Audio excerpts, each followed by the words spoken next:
this job, you always come face to face with darkness. That's why you gotta find a beacon of light that'll never succumb to it.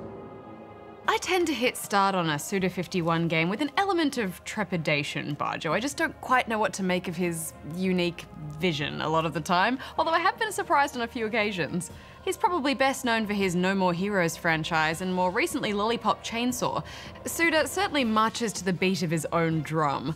I don't need to tell you the name of his latest game, however, as that's made pretty clear when you play it. Killer is dead.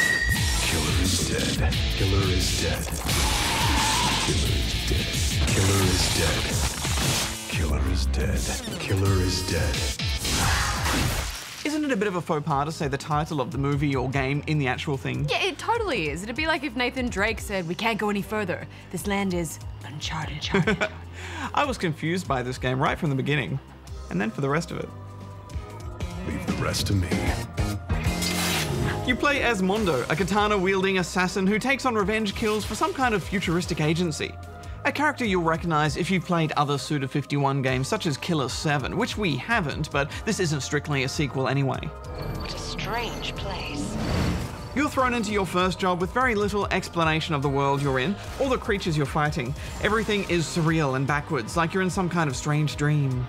Yeah, your first big kill is quite unsettling. Say, Mondo, is it your first time on the dark side of the moon? There was talk about trips to the moon, the walls were changing, there was an Alice in Wonderland thing going on. Thank you. And then this happened.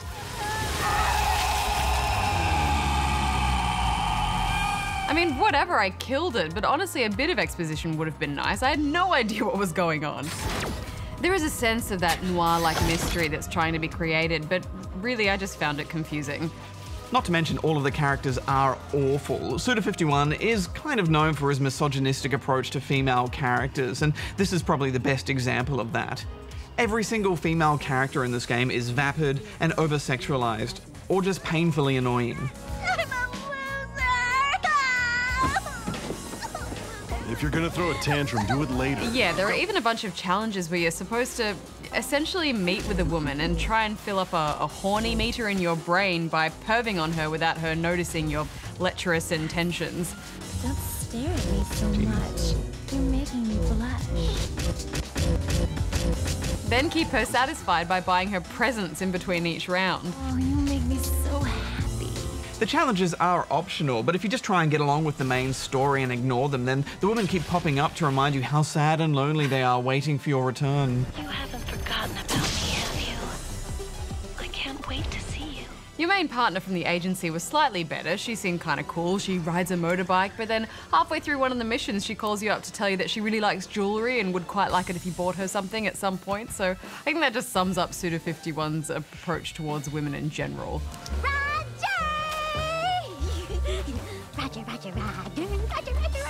And Mondo's character doesn't fare much better either.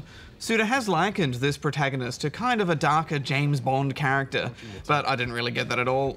He is brooding and of course a womanizer, but in the most overt, un-Bond-like way possible. I don't think you can invent characters more two-dimensional than these. Those are words I won't forget. I agree. I mean, when I put this next to a game like Lollipop Chainsaw, I think, at least in that game, the characters were kind of funny and it was also tongue-in-cheek and didn't take itself seriously at all. It wasn't great, but at least I could get on board with where the characters were coming from.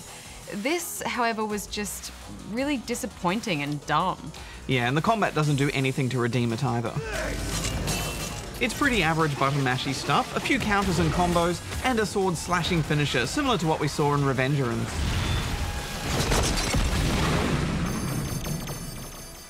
But the enemies you're fighting are all the same, and for the first third of the game, you don't even know what they are or why you're fighting them. It's only revealed later in passing that they're some kind of moon creature. Mondo also has a cybernetic arm that feeds on blood.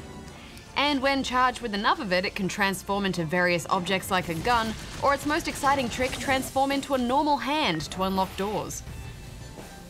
You get blood upgrades from kills and can also increase your blood level by completing challenges for this chick. I want to see that wild style of yours. Yeah. Why must you cause so much trouble? Barjo, I hated the combat, but worse, the level design was just appalling. area after area of bland, samey rooms with such little thought put into them that it was almost laughable. What was that? On a positive note, I thought the art style was at least quite interesting. Strange. The man in the photo actually isn't bad looking. Characters have this almost metallic quality to them, and that's kind of cool. There's a definite graphic novel quality to the way a lot of these cutscenes are depicted. No, I hated it. I mean, the art was cool, I guess, but the animation was awful. Everyone just looked like shiny mannequins. I found it hard to find anything likable about this game. Was there nothing you liked? Nothing at all? I liked the loading screens.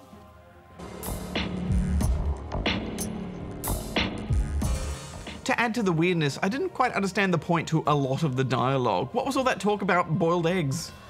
Yeah, that's right. You only eat soft-boiled eggs. I then discovered she happens to be pretty good at making soft-boiled eggs, so I'm letting her stay. Yeah, I think maybe that's Suda's attempt at kind of depth and humor. Like, this is one of Mondo's many quirks. He likes soft-boiled eggs. Although it did remind me of this. Very particular about biscuits, I'll have you know. The balance of milk and butter you've achieved here. Oh my. But then I don't think that was the tone he was going for. Maybe it was. I don't know. I just know that I never want to play this game again, so I'm giving it 3. I thought long and hard. I gave it 4. Next up, Tiny Power.